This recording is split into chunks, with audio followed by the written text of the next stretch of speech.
Look around. Everywhere these days, people are crying out for effective leadership. There's no mistaking it any longer.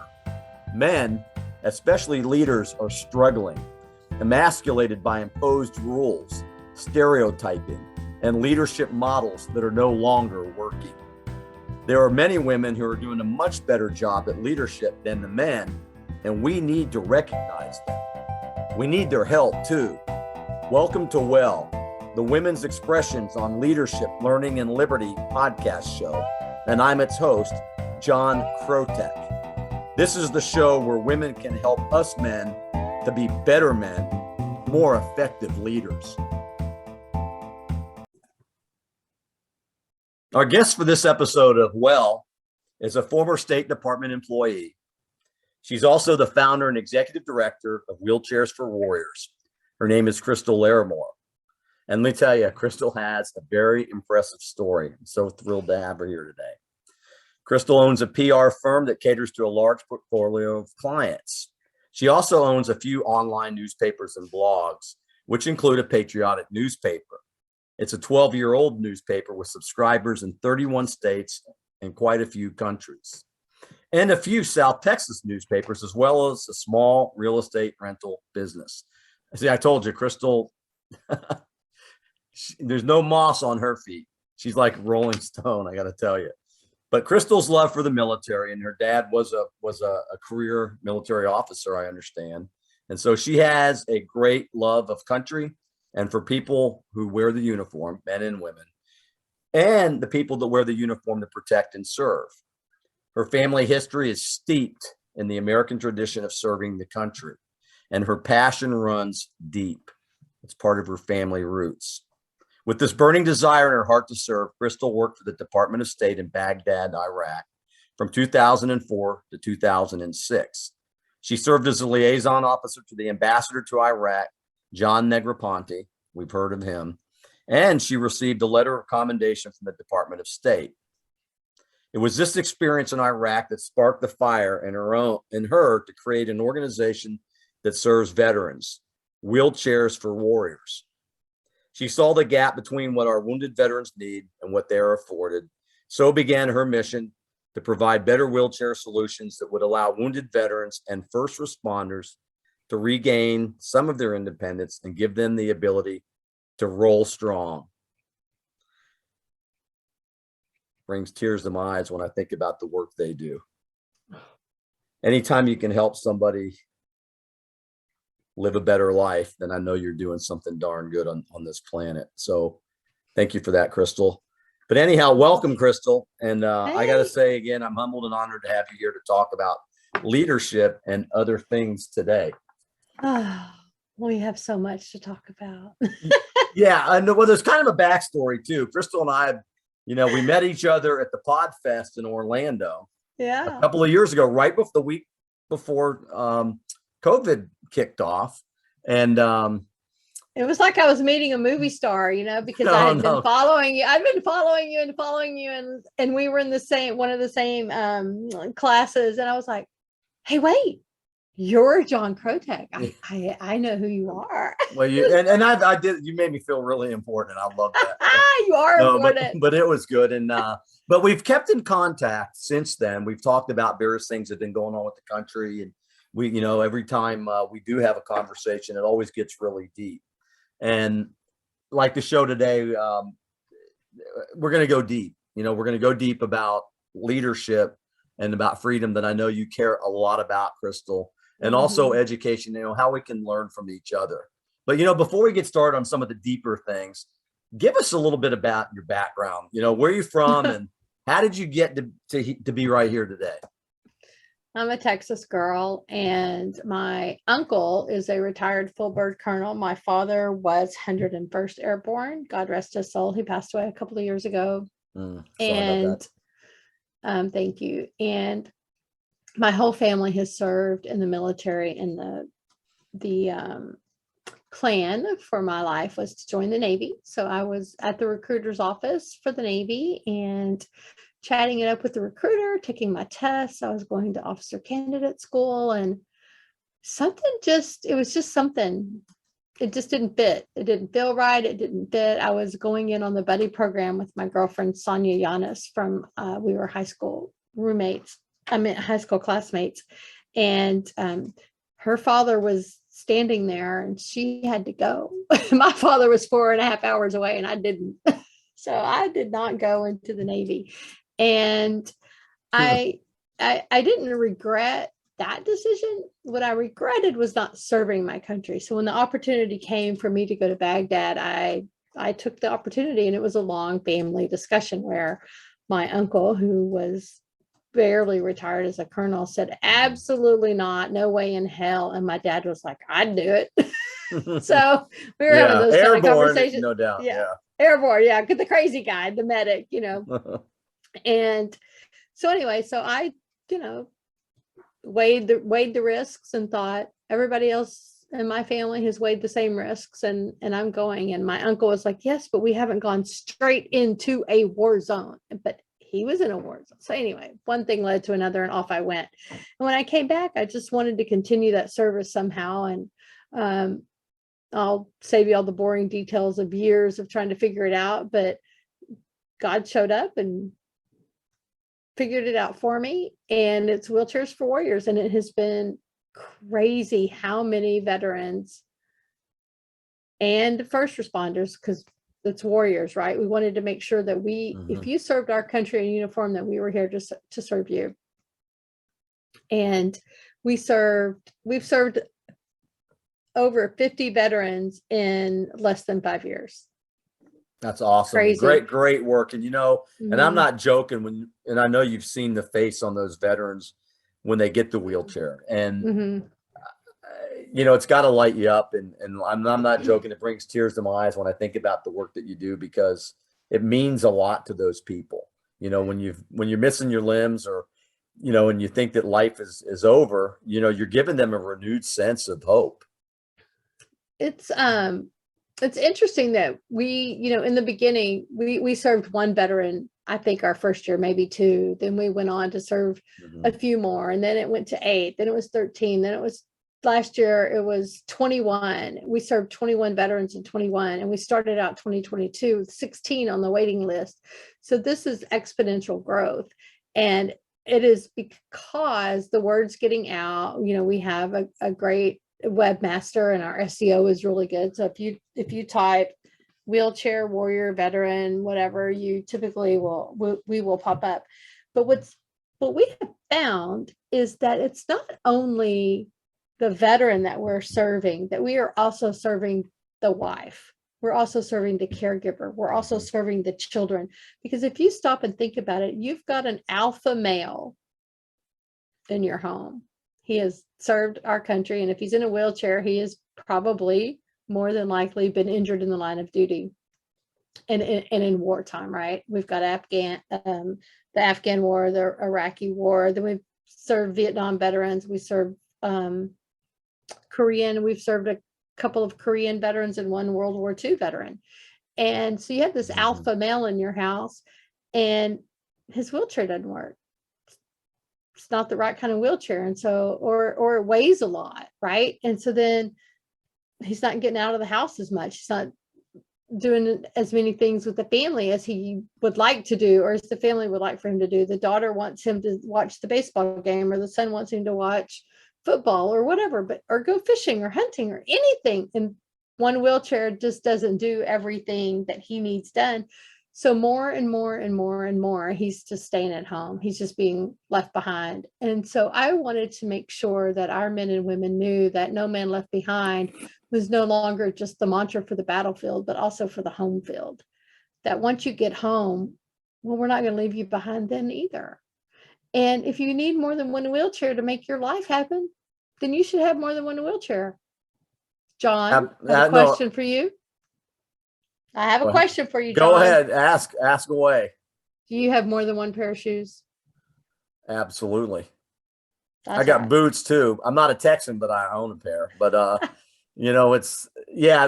I'm tracking with you. You're absolutely correct, and that's just phenomenal work. You're bringing hope back into a household, and you mentioned alpha male.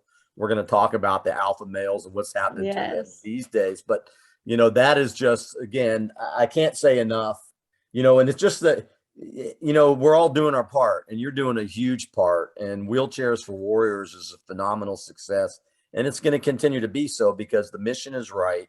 And you mentioned God working things out. It's amazing how that happens in our lives, isn't it? We have an amazing team of people. Our rehab seating specialist, his father was an Army veteran in a wheelchair. He has a passion for making sure that our warriors have the right equipment, right? And that they can do what they want to do when they want to do it. And, the co-founder of Wheelchairs for Warriors, Heidi Hansing, she's an Army veteran herself. And so we just have a really good team. Our board of directors is made up of veterans from all branches of the service, even the Coast Guard. And Yeah. There's gonna be some guys going, okay, what's that mean? Even the Coast Guard, and also business leaders, people in business who want to make sure that they convey the message to other business leaders that we're a good organization, that we're doing what we say we're going to do, and that the mission is needed. That's awesome, and applaud you for that. And I know that we're going to do our best to continue to get the word out. But I just got a note from my webmaster. So hopefully this will turn into a video on it because it's super cute. I just got a note from our webmaster. We don't build wheelchairs. We build freedom and independence. No, that's awesome. And I love both of those words because with independence, you can be free. And freedom affords us the independence. So yeah, whoever your webmaster is, they're phenomenal. But thank you for that. Sean Dominguez. Let's plug her. She's an amazing human on the planet. Awesome. So, let's talk, we'll get into some, the alpha males are in trouble. We'll talk about that, but let's talk about leadership for a second here. Okay. And your dad was 101st Airborne, and you mentioned he was a Vietnam veteran. No, he missed it barely. Well, he probably didn't miss much. And he didn't miss it by much. My uncle, Colonel William Laramore, he was in Desert Storm. He was deployment of long range missiles. Awesome. So you're around these alpha males. What did you pick up from those guys growing up? I learned how to be an alpha male. Wait, how deep does your voice go? But oh my gosh. That's funny. But what did you learn? What did you learn about men? What did you pick up on at that early age? Hold on one second. Do you want to unplug this so you can hear him? I mean, sure. Just pull it from the back. One of the things that I picked up was integrity. It was one of the biggest lessons from the men in my life, and especially my father. It was integrity. It was your handshake is your word. If you shake on it and you agree to it, you don't need a contract.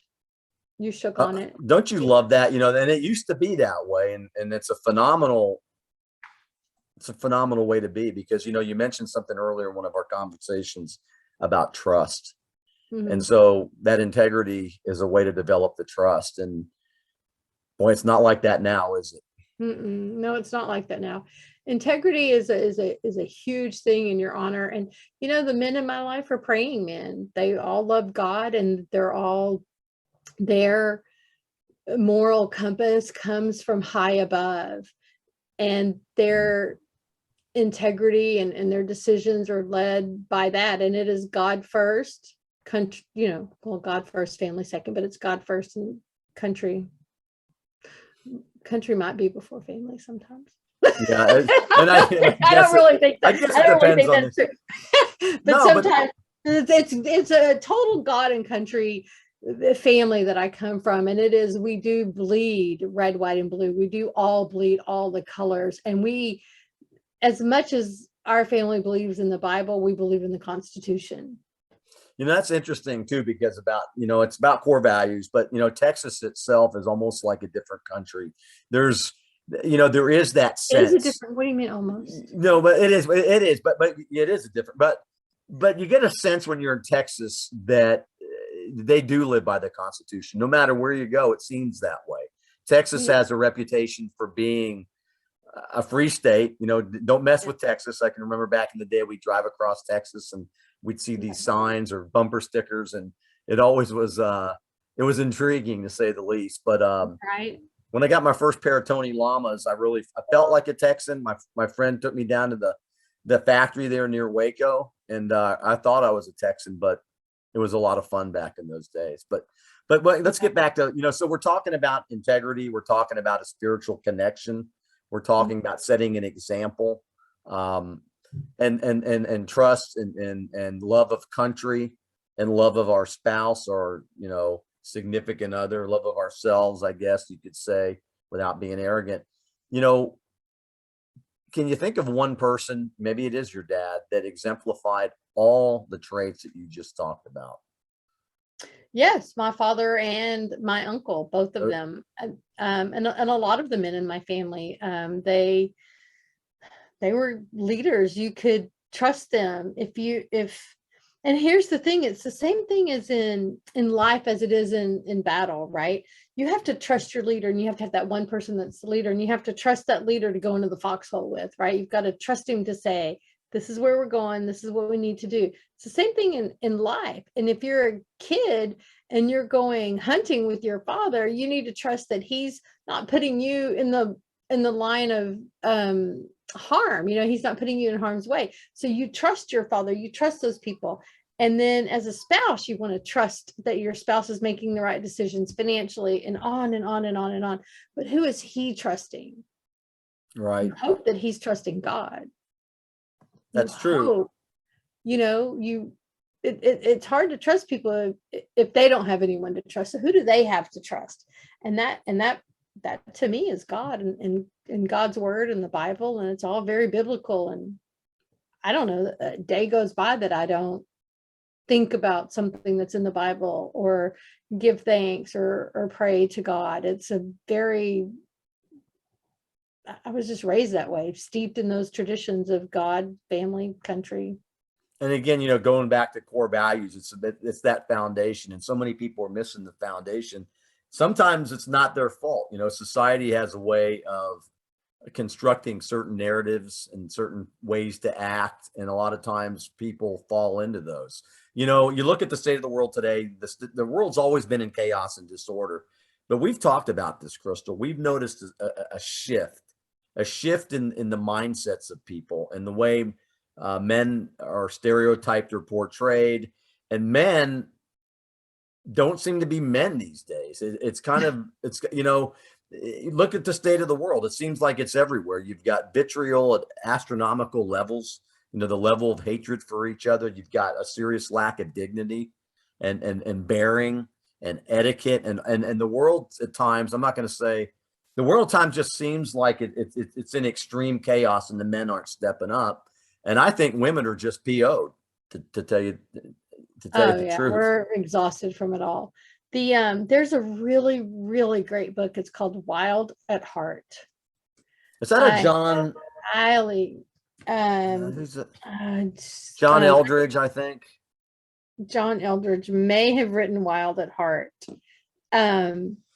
It is a phenomenal book, and I read it, and I truly believe that every woman and every man should read W.E.L.L. at Heart. And it goes back to what you were saying in another conversation, is that our men need to get out and be one with nature. This working and just being a tool for some big corporation, 9 to 5 or 8 in the morning until 8 o'clock at night, and missing out on your life. I'd be miserable too if I was a person who did that all the time. I was that person, and I was miserable, right?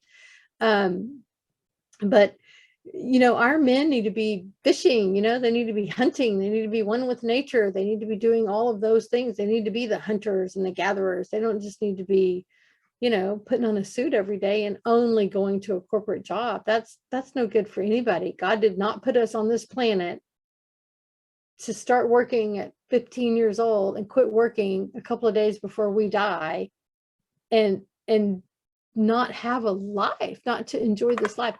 We are following the wrong path. We do not need a 4-story house. We do not need a 7,000 square foot home. Having it ain't bad, but you don't need it. We don't need there's too many traps.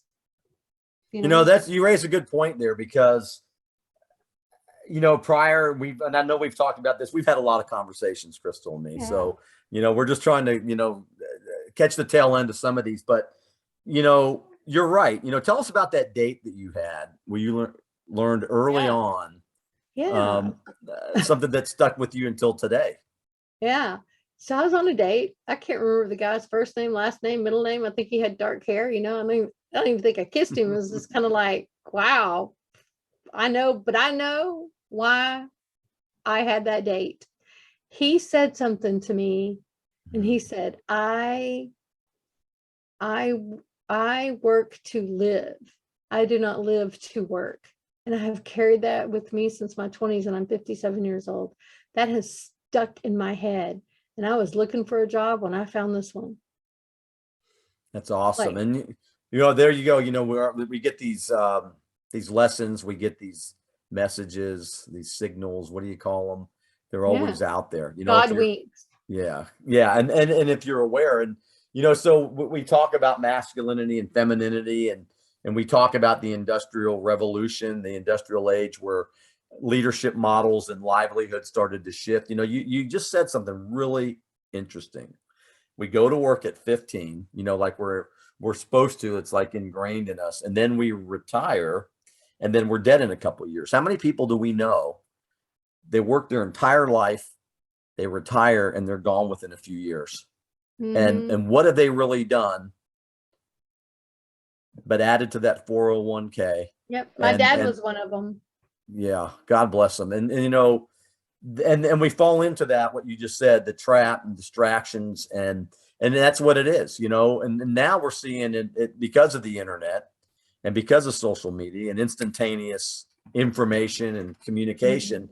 We can see that this isn't just in one country, it's global now. It's global. Yeah. It's a challenge. And here's the thing too, is that, you know, when we start talking about the big house and the trappings and the things like that, I get it. I get it. A lot of women are driving that train. The women are saying, oh, well, you know, I want a bigger house. And I know I'm in this fancy schmancy neighborhood, but I'm in the wrong part of the neighborhood. I'm not in the high end part of the neighborhood. And we only have a 3,000 square foot home. And Susie and Fred over there, they've got a 7,000 square foot home in the junior league, this and the hoity toity that and the whatever. And it's like the men have got to say no. We've got to get back to biblical principles, and we have to start respecting the man's decision, but he has to be respectable. We have to trust our man's decisions, but he has to be trustworthy. Just say no.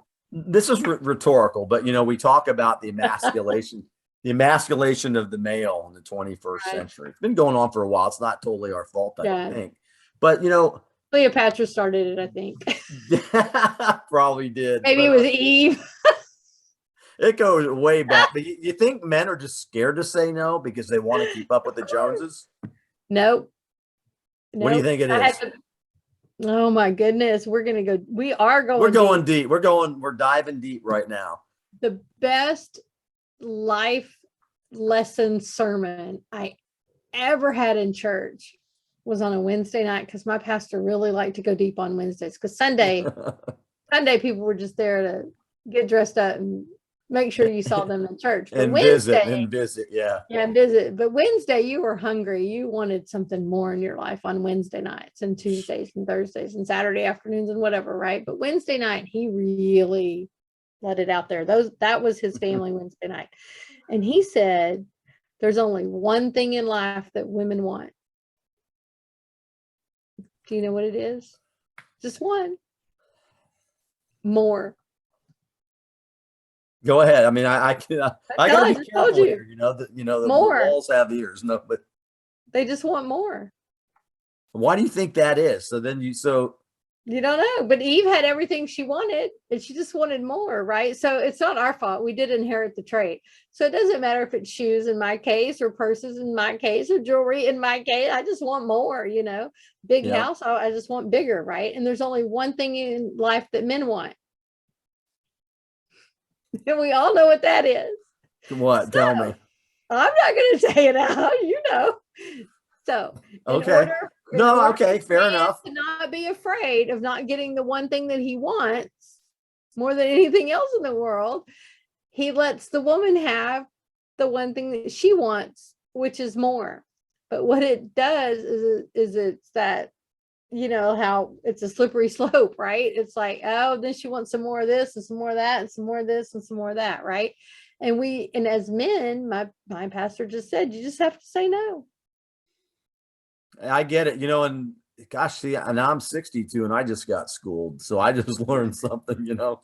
I thought it was something different, but just shows you how slow I am. But so here we are, you know, we're in the 21st century and men are not saying no enough. And That's right. men are feeling demasculized. I do like emasculated. You know, Emasculate, there we go. yeah, I talked to so many guys that don't even, like what you just said, they don't even feel like guys. I mean, it's like their heads are all messed up, and we don't have time anymore. You know, we've got to turn this thing around. I'll tell you what, women have been told since I've been alive that I can remember. Women have been told, pick up your self-respect and walk out of that relationship. And men need to be doing the same damn thing. They need to be picking up their self-respect and walking out of relationships where women don't respect them as men. Listen, my father always taught me that I'm going to do my thing. I'm going to have poker night with the boys. We're going to smoke cigars and maybe drink some aged scotch. You ain't coming. You're not coming. But there are going to be some things that we're going to do together. If you want to go garage sailing or something like that, you and I can go. If you want to go to the movies and have popcorn, I don't want to do that. You need to go do that with your girlfriends. There's going to be your time that you're going to do, and I'm not going to question it. There's going to be our time, and there's going to be my time. I love that. Healthy. Yeah. You know that. That's healthy. You've been married for a long time. You've got a successful marriage. It's healthy to do that. Of course, my dad was a truck driver, so he was gone a lot. So it wasn't like, you know, he wasn't under her feet all the time, you know. And no, but what I like hearing though, Crystal, what I love, and you're saying it's okay, guys, you can do manly things.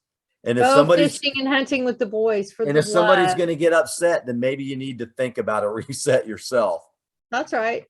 So we need to get all the masculine men with all the feminine women, and we just need to let everybody else have at it. You know, I mean, and you talked about a shift. I mean, we can't go from, there's a happy medium in everything, right? So we can't go from back in the Mad Men days where, you know, the wife was in the country and the job was in the city and the mistress was in the city and women were you know, we don't want to do that, but we've come too far the other way. There was a point where we needed to stop. We've gone too far to, oh goodness, I don't want you to be at home raising the children while I'm out working.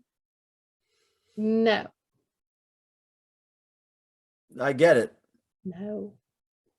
I do not need you. I'm not going to hold the door open for you. You're going to hold the door open for me. And please make sure you do it. And if you're with a woman that says, I don't need that, say, yes, you do need it. This is how a man treats a woman. My father showed me by example how you treat a woman. So I know how to be treated as a woman. And I know how not to be treated. I know what it looks like. I know that there's date night. I know that you're going to open the car door for me, coming and going. I'm going to stand. That door will not open itself. I will stand at that door until you get out of your car, mad or not.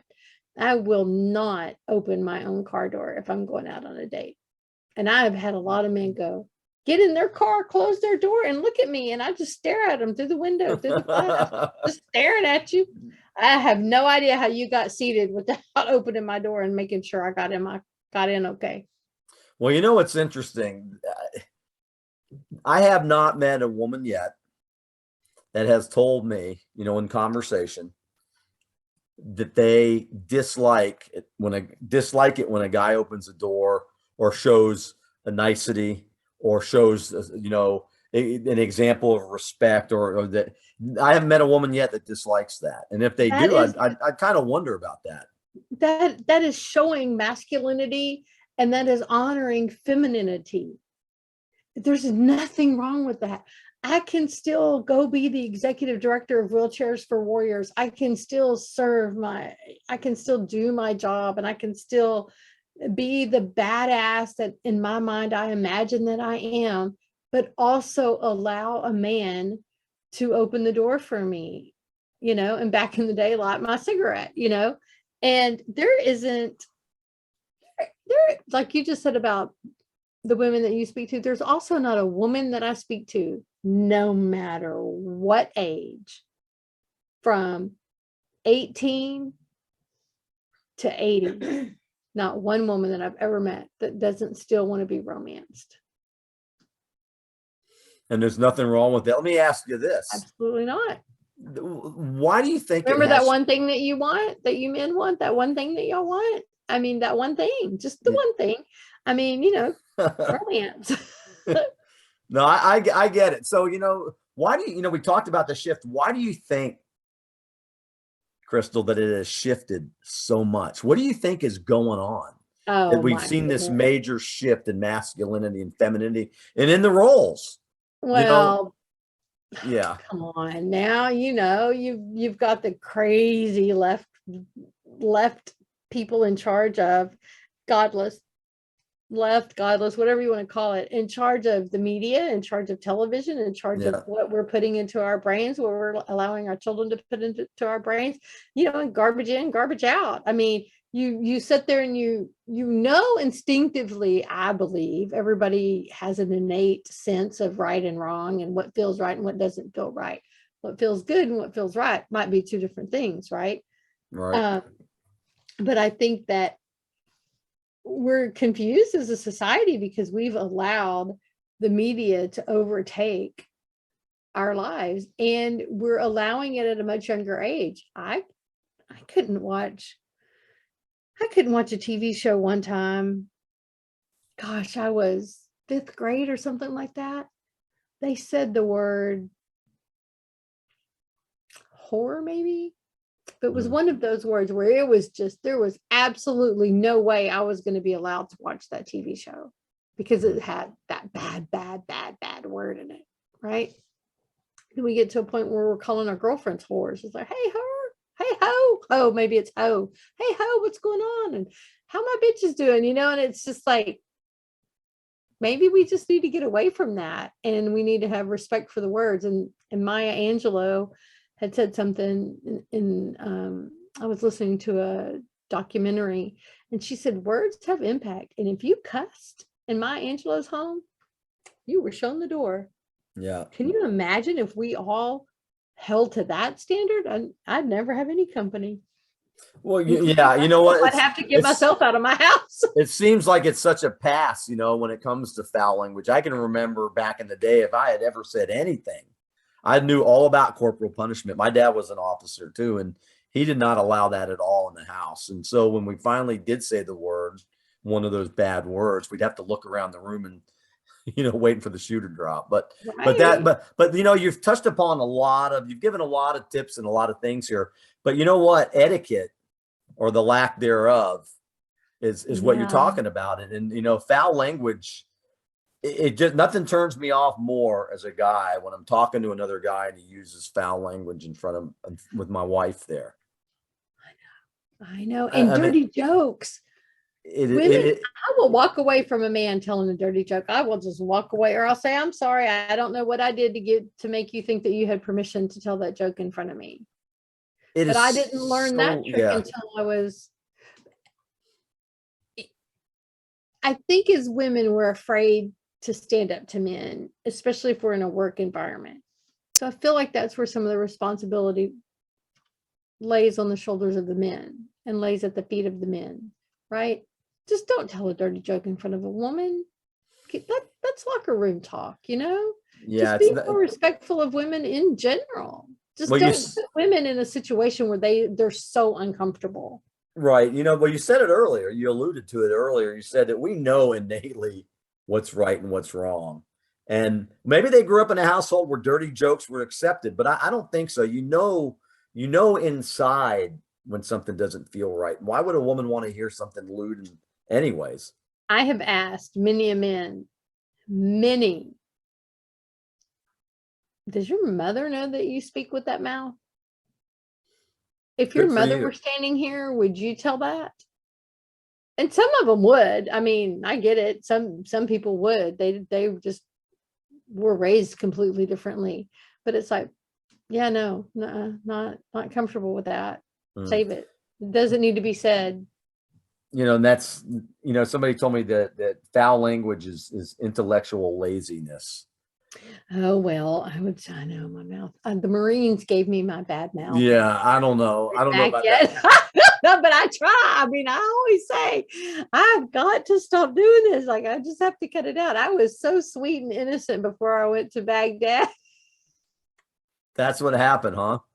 It's No, what, but you seem like it now, so I think you're good to go. I wouldn't, you that's because know, you're recording me. you're back on track. Um, so what a guy, you know, so what do guys have to do to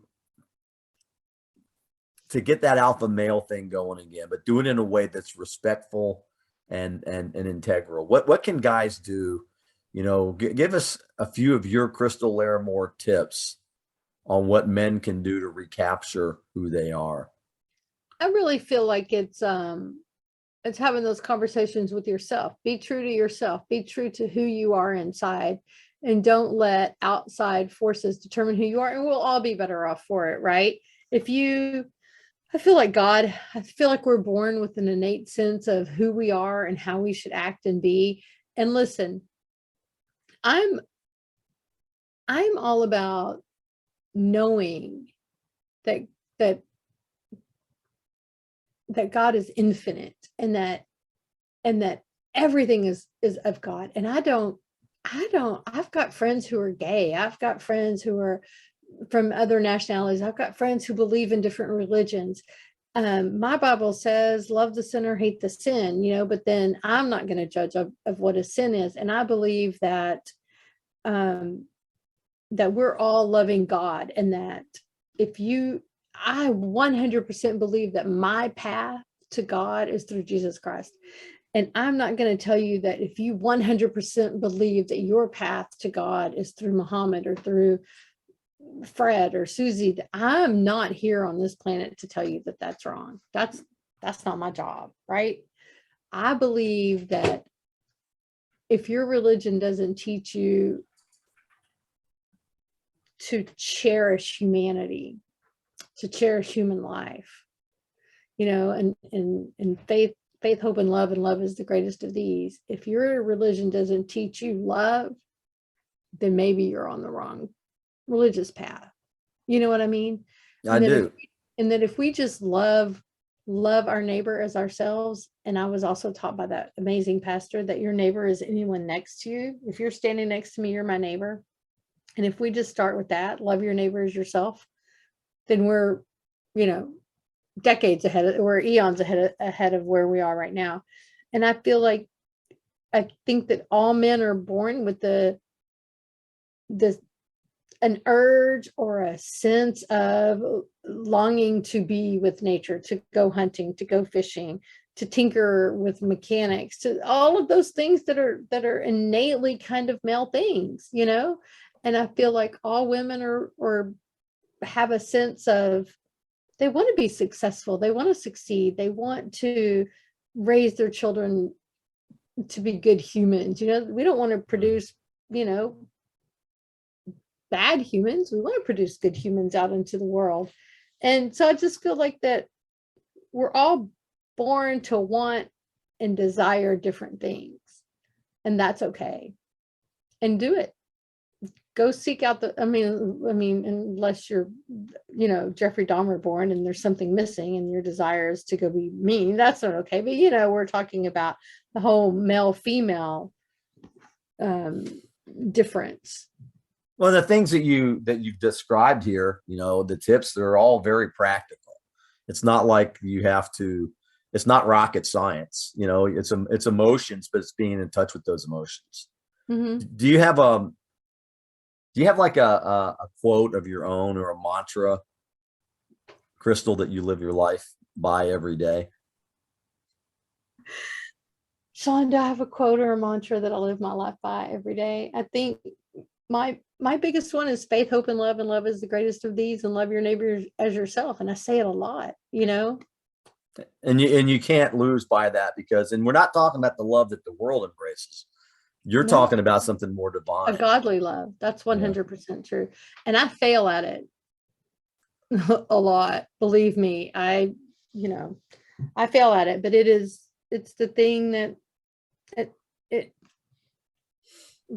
it's that lesson from that pastor. It was just so good, that love, you know, that you just have to love. Just forget it. And there's some people I hate, you know, that I've hated on. And Sean is sitting I right here get next that. to me, you know, and she's like, "Ooh, you're so shouldn't do that." You know, it's like, I know. You know, we're human, right? We are human. That's correct. I always fall back on that. It's my ace in the hole. Yeah, well, that's a good ace to have.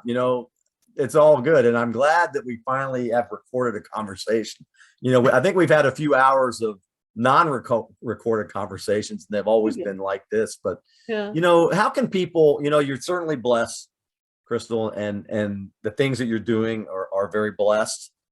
You are making a difference in the world. And sometimes it's hard to see that at times, but, people like you inspire others. And I think that I think that's important to be that way. And I think that you're showing divine love through what you're doing with Wheelchairs for Warriors. And I can't think of a more divine mission than that. And that's what you were placed here to do. So kudos to you. Isn't that crazy? No, it's To think crazy about good. what you were born to do. It's like I was always meant to do this thing, and I went through this crazy path of how to get here.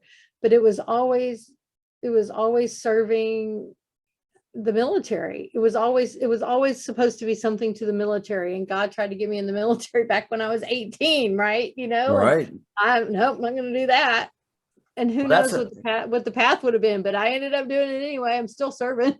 I love that though. And so do the people that you've served. They love it too. And I wish you continued success. But how can people find out more about Wheelchairs for Warriors, and what can they do? What do you need right now? Money, you know, Okay. like we always need money. Freedom isn't free, and neither are wheelchairs. I say that in the right crowd sometimes. No, it's true though. Freedom isn't free, and neither is a wheelchair. Our average cost of a wheelchair in 2021 was $12,054, if you can wrap your brain around that. But Yeah. we build transformers, and we build titanium wheelchairs, and we build whatever the veteran needs. We fly to the veteran, to their home. We're not the VA. We don't make you come to us, or to the warrior, to the first responder. We go to them, and we find out how they live, what their lifestyle is, what they need specifically. And then we design it, and then we have it built here in the United States of America. And then we also deliver it to them, and we make sure that they're trained on it, that their family's a part of it. When we can, we have the presentations at a VFW or an American Legion Hall. Can Or you share? Can somewhere. you share one of those stories? Can you share one of your veteran stories or first responders that you've helped? Can you share one that really? I know they all touch your soul, but is there one in particular that touched your soul in a different way? Yes. So we had a Vietnam veteran named Willie Williams reach out to us, and he was missing a leg from Vietnam. He was a Vietnam veteran. And it never really occurred to me that we were going to be serving Vietnam veterans or World War II. You know, it only occurred to me that we were going to be serving the recent conflicts, just because of how those wars are fought, and with the IEDs and the RPGs and things like that. So those guys are coming back really hurt, just like Vietnam, right? So Right. Vietnam was a tricky little war.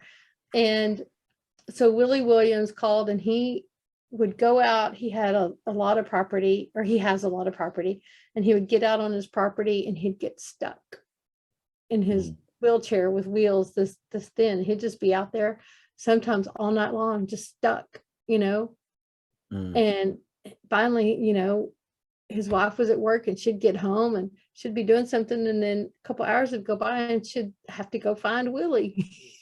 And he'd just be stuck out in the mud out on his property.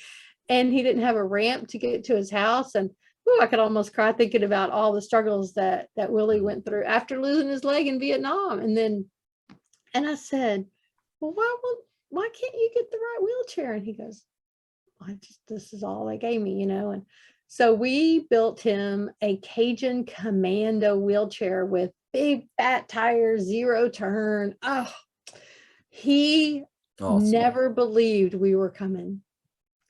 We did his presentation at a VFW hall before Christmas, so we could give it to him for Christmas. And he was driving to meet us, and he did put a trailer on the back of his truck, and he and his wife came to the VFW, and he got there and his eyes were so big, and he saw it, and he was just bawling, and he just said, I never believed y'all were coming. I didn't want to believe it. I didn't want to believe it. Oh, it's like, Willie, it's your chair. You believe us now. I believe you now. I believe you now. I believe you now. Well, good on your organization. That is crazy. And those moments like that are what makes everything worthwhile. You know, we take so much for granted, and we really need to think about the important things. I like what you said about the great reset during COVID, that it's allowed us the opportunity to think about what's really important. That's right. To think about what's important and going to work 9 to 5. Sean, I keep referring to Sean. She's my partner in crime. It's like we're sisters from another mister. I got one of those. Yeah. Sean and I have never really ever loved work. Who loves work, right? What we love, like, nobody loves it. We do it. It's a necessity, right? We do it to pay the bills and to eat. We do love to eat. We love oxygen, you know, we like breathing, and we like heat, and, you know, we like air conditioning in the summer, especially here in Texas. And we like those things. So we go to work to do that. It's rare that you love what you do for a living. And it's any opportunity anyone has to do something that they love, I highly recommend it. Nice. You know, I highly recommend it. That's awesome. So tell me again, I mean, like you. Well, where can people go? Yeah. Where can people go to find out more information? Wheelchairsforwarriors.org. That's that simple. Facebook, Instagram, you know, we're on TikTok, LinkedIn, LinkedOut, Snapchat, WeChat, UChat. We're everywhere. Well, there you have it, right from Crystal Laramore. She is doing some amazing things for veterans and first responders, people in uniform who put themselves on the line every day. And I can't think of a better place for you to be than where you're at right now. And all I can say is to the guys listening, it's okay to love yourself and to love others. It's not unmasculine to show that affection. Or ask for help. You know, it's all good stuff. And all I can say is that you certainly brightened up my afternoon. And every time we talk, I always come up with a good idea. So you got my mind going again. But thank you for that. Love that. Thank you, Crystal. And I know I'll be seeing you, and I'll let you know when we put this one out. But I'm glad we finally sat down and were able to talk. I love talking to you. You're easy to talk to. A good gift you have. Well, thank you very much. And I appreciate all those accolades. You really make me feel special. So you are special yourself. And thank you. Aww. All right. Well, we'll see you soon. Yes, you will. Okay. See you later. Hang on. Thank you for listening to another episode of Well. Without you, we don't exist. We hope the men who joined us today learned some valuable tips to improve and not be ashamed to use them. Be the change, set the example, keep going, men. And for the women leaders out there, keep creating and keep helping us men to become even better men, more effective leaders. Thank you. Until next time, stay safe, be well, and lead.